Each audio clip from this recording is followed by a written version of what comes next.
A reading from the Holy Gospel according to Matthew, chapter 9, verse 35, to chapter 10, verse 1, 5a, and 6 to 8. The passage is taken from the Message version of the Bible. Then Jesus made a circuit of all the towns and villages. He taught in their meeting places, reported kingdom news, and healed their diseased bodies, healed their bruised and hurt lives. When he looked out over the crowds, his heart broke. So confused and aimless they were, like sheep with no shepherd.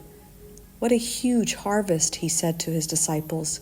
How few workers! On your knees and pray for harvest hands. The prayer was no sooner prayed than it was answered. Jesus sent his 12 harvest hands out with this charge. Don't begin by traveling to some far-off place to convert unbelievers. And don't try to be dramatic by tackling some public enemy.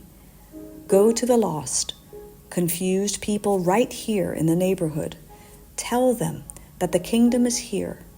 Bring health to the sick, raise the dead, touch the untouchables, kick out the demons. You have been treated generously, so live generously. The Gospel of the Lord.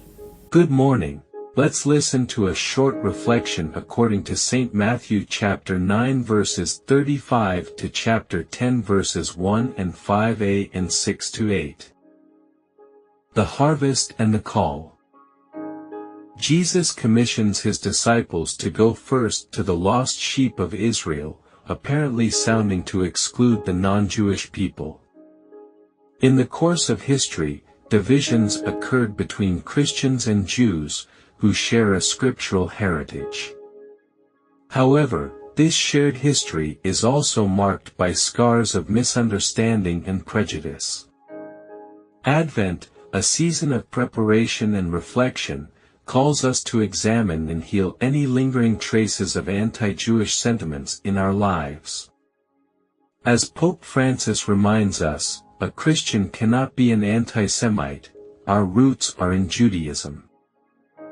The Gospel also confronts us with the challenge of a ripe harvest but too few laborers. This lament resonates deeply in our time, as the number of Catholics grows while vocations to the priesthood decline. The reality of priestless Sundays highlights the need for prayer, creativity, and adaptability in sustaining Eucharistic communities. The Church urges us to pray fervently for vocations and to value the diverse ways in which the faithful can serve the Church. The bright spot in this challenge lies in the expanded understanding of ministry. Once seen as the exclusive domain of the clergy, the ministry now encompasses lay people who bring their unique gifts to parish life. St. Paul's image of one body with many members takes on new relevance as lay ministers, deacons, and religious collaborate to meet the needs of the Church. Advent reminds us that the call to discipleship is universal. Each of us, as members of Christ's body, has a role to play in the great harvest. Inspired by the Gospel's urgency, we may rise to the challenge to be laborers of faith, hope, and love in a world longing for the good news.